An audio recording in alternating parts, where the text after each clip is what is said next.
శుభోదయం. Global బెతేనియా Calvary ministry తరపున ఈ ఉదయకాల సమయంలో మరొక్కసారి మీ అందరితో కూడా కలుసుకుని దేవుని యొక్క పరిశుద్ధమైన మాటలు ధ్యానించడానికి దేవుడు నాకు ఇచ్చిన మధురమైన అవకాశాన్ని బట్టి దేవునికి ప్రత్యేకమైన వందనాలు తెలియచేస్తున్నాను. ఈరోజు కూడా పరిశుద్ధమైన వేద గ్రంథంలో నుండి మరి యొక్క చక్కటి మాటను చదువుకుందాం. 2 రాజుల గ్రంథం 6వ అధ్యాయము 17వ వచనం నేను చదువుతున్నాను, దయచేసి గమనించండి. 2 రాజుల గ్రంథం 6వ అధ్యాయము 17వ వచనము. యెహోవా వీడు చూచున్నట్లు దయచేసి వీని కండ్లను తెరవమని ఎలీషా ప్రార్థన చేయగా యెహోవా ఆ పనివాని కండ్లను తెరవచేసెను. గనుక వాడు ఎలీషా చుట్టున్న పర్వతము అగ్ని రథముల చేతను నిండియుండుట చూచెను. దేవునికి స్తోత్రం కలిగిన గాక.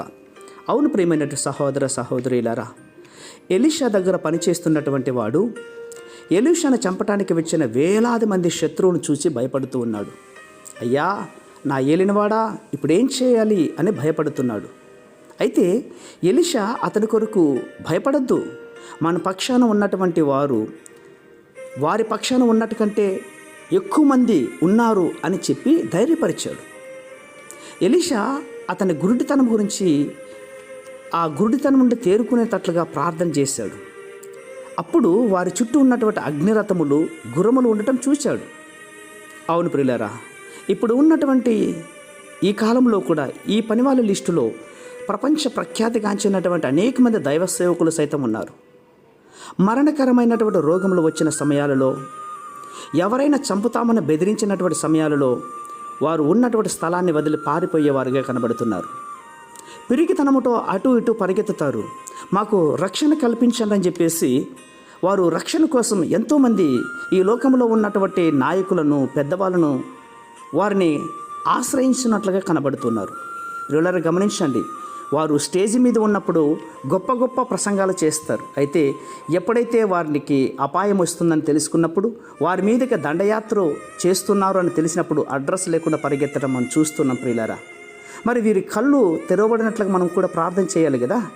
అవును, పిరికి వాళ్ళు, గుడ్డి వాళ్ళు, మరి ఎంతోమంది ఈ ప్రాంతంలో, మన దేశంలో ఇతర దేశాలకు వెళ్తూ ప్రసంగాలు చేస్తున్నటువంటి వారి యొక్క గుడ్డితనం పోనట్లుగా మనందరూ కూడా కలిసి ప్రార్థన చేయాలి ప్రియులారా.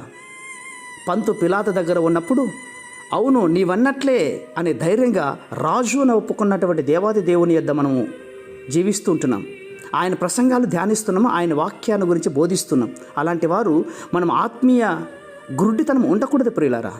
ఆత్మీయ గుడ్డితనం ఉన్నప్పుడు నిజంగా ఆత్మలలో ఒక గొప్పతనం రాదు, ఒక ఉజ్జీవం రాదు. ఉజ్జీవం రావాలంటే ఇదిగో ఎలీషా తన పనివాని కోసం ఎలాగైతే ప్రార్థన చేశాడో, నీవు నేను మనము కూడా మన చుట్టూ ఉన్న వారి కోసమే ప్రార్థించదుముగాక. ప్రేమ నమ్మకమైన మా ప్రియ పరలోకపు తండ్రి, ఎలీషా దైవ సేవకుడు తన దగ్గర పనిచేస్తున్న తండ్రి పనివాని నిమిత్తమై ప్రార్థన చేస్తున్నట్లుగా ఈ లోకంలో ఉన్నటువంటి అనేకమైన ఆత్మల గురించి ప్రార్థించే తత్వాన్ని మాకు దయచేస్తారని శ్వాసంగా నమ్ముచు చిన్న ప్రార్థనను మా రక్షకుడిని యేసయ్య బట్టి అడిగి వేడుకుని పొందుతున్నాం మా తండ్రి. ఆమేన్, ఆమేన్, ఆమేన్.